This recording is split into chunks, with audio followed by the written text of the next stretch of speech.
A paz do Senhor a todos, um bom dia! Onde será que eu estou?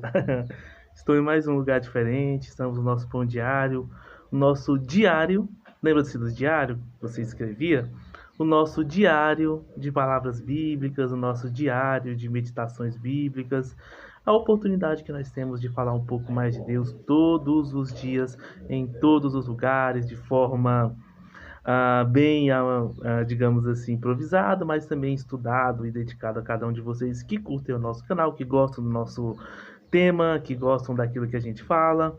Estamos aqui para juntos aprendermos um pouco mais de Deus e creio que Deus tem muitas coisas a nos ajudar, a nos ensinar, e eu sou apenas um mero instrumento, não é? Curta, compartilhe, inscreva-se no nosso canal, esteja ao nosso lado. Nós cresceremos muito, creio eu, e com o crescimento, é claro, vão vir novas tecnologias, um microfone, melhores coisas, porque eu creio que esse projeto foi um projeto de Deus na minha vida que eu quero compartilhar com cada um de vocês. Vamos começar? Eu queria meditar com os irmãos na manhã barra começo de tarde de hoje, domingo, o dia do Senhor, mais uma vez, né, dia do Senhor, uma passagem de Carta de Paulo a Tito, capítulo de número 3, do versículo 11 até o versículo de número 15. Vamos falar alguns temas importantes, uma carta do apóstolo Paulo a Tito, que era um cooperador da obra, uma carta pequena do apóstolo Paulo, não era das maiores, uma carta em que Paulo traz orientações, em que Paulo traz conselhos, em que Paulo traz admoestações. É uma carta muito importante do apóstolo Paulo. Vamos começar? Tito, capítulo de número 2, a partir do versículo 11. O título dessa parte de Tito diz assim: a guerra da salvação, a graça da salvação há de manifestar-se a todos e Tito deve falar dela. Versículo 11 diz assim: porque a graça de Deus se há manifestado, trazendo salvação a todos os homens. Primeiro ponto. Porque a graça de Deus se há manifestado. Primeiro ponto que Paulo fala. A graça de Deus está manifestada. Essa simples declaração, uma frase, é extraordinariamente importante, incrível e necessária. O que é a graça de Deus? A palavra graça é a palavra do grego charis ou charis. E nesse sentido que a Bíblia emprega, a palavra graça, ela teve ao longo dos tempos, antes do advento de Jesus Cristo à Terra, a palavra graça significava algum favor, ou seja, quem recebia um favor, recebia uma graça. E a partir do momento em que a graça se aplica ao sacrifício de Cristo pela nossa salvação, nós chamamos ela como um favor imerecido. Ou seja, Jesus morreu por nós, sacrificou-se na cruz para a nossa salvação, e por isso nós recebemos a graça de Deus. Como diz, ele fez por nós o que ninguém poderia fazer. Versículo 11, então Paulo diz: a graça de Deus se há manifestado. Deus a manifestou de que maneira? Pelo seu sacrifício, a sua morte na cruz. Cristo morreu na cruz, entregou a todos a salvação. E esse dom gratuito de Deus está entregado e está manifestado, claramente visto e percebido por todos. Finalização do versículo, trazendo salvação a todos os homens. Olha que interessante. Dentro da teologia, nós temos uma disputa muito grande na soteriologia. Bom, a palavra soteriologia vem da palavra grega soteria. A palavra soteria significa salvação. Soteria, salvação. Soteriologia, doutrina da salvação. Traduzindo, nós podemos identificar a soteriologia evangélica em 3 soteriologias básicas. Primeiro, o luteranismo, que tem uma soteriologia mais diferenciada. Temos o calvinismo e o arminianismo, e o wesleyanianismo também. Seriam 4, na verdade. Bom, dentro do calvinismo, arminianismo barra wesleyanianismo, eu vou tratar com os irmãos um pouco do que seria isso. O arminianismo, doutrina de Jacó Armínio, teólogo holandês do século XVI/XVII. O Jacó Armínio, ele foi um teólogo de grande importância, um grande homem da teologia, que defendia, entre outras coisas, ele defendia a predestinação. Exatamente. Caso você não saiba, o Armínio defendia a predestinação.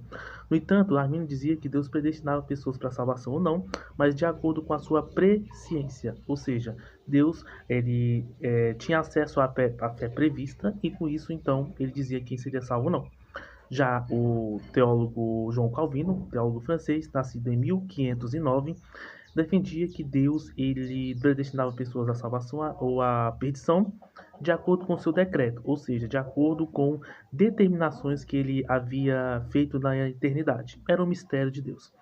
Já, no entanto, vem Wesley e diz o seguinte, que na verdade Deus predestina a igreja, que são o conjunto de salvos desde o primeiro, no caso Abel, até o último que será salvo durante a período tribulacional.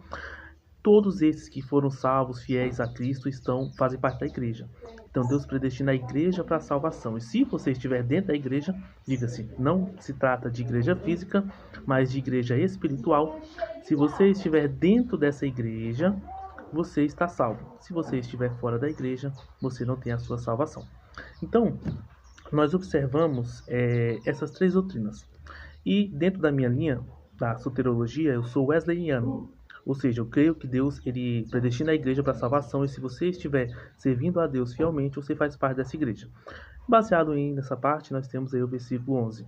Deus manifestou sua salvação, sua graça, trazendo salvação a todos os homens. A salvação é um produto da graça de Deus manifestada. Versículo 12. Ensinando-nos que, renunciando à impiedade e às consciências mundanas, vivamos neste presente século sóbria, justa e plenamente. Ou seja, para que essa graça nos alcance, precisamos primeiramente renunciar à impiedade, à maldade e à consciência, sinônimo de pecado, mundanas, e vivendo neste presente século, de Paulo e no nosso presente século, de forma sóbria, ou seja, sem estar viciado em absolutamente nada, sem estar embriagado, sem estar viciado em pecados, sóbria, justa, não sendo injusto, não praticando injustiça, e piamente, com piedade, com dedicação a Deus, com atitudes que demonstrem a salvação que foi manifestada em nossas vidas. Aguardando a bem-aventurada esperança e o aparecimento da glória do grande Deus e nosso Senhor Jesus Cristo. Esse aguardando significa o quê? Significa a nossa espera de nós, cristãos verdadeiros, evangélicos, crentes em Deus, pela vinda de Jesus, para a nossa salvação, o arrebatamento da igreja e a nossa vida com Cristo na eternidade. O qual deu a si mesmo por nós para nos remir de toda iniquidade e purificar para si um povo seu especial, zeloso de boas obras. Olha só o que Jesus fez, segundo Paulo. Deu a si mesmo por nós, ou seja, ninguém matou Jesus. Ele se entregou. Ele foi um sacrifício vivo, santo e agradável a Deus. Então, Jesus ele se entrega a si mesmo como sacrifício a Deus Pai. E por nós, por seu sacrifício, nós conseguimos a salvação. A porta que estava fechada foi aberta e nós pudemos passar. A pedra que os edificadores rejeitaram se tornou pedra de esquina. Foi Deus quem fez isso e é coisa maravilhosa aos nossos olhos. E ele diz, deu a si mesmo por nós para nos remir. A palavra remir, caso você não sabe, o remidor, a gente tem isso, por exemplo, no livro de Esther, é aquele que tinha uma tarefa de cuidar de alguém, digamos assim.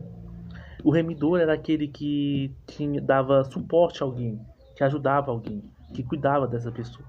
Cristo é o nosso remidor. Ele remiu nós de nossos pecados. Ele nos remiu da condenação eterna. Ele nos remiu através da sua morte e ressurreição do poder de Satanás e das hostes demoníacas. Por isso que Jesus ressuscitou. E como diz Paulo, se Jesus não ressuscitou, é vã a nossa fé, estamos ainda em nossos pecados.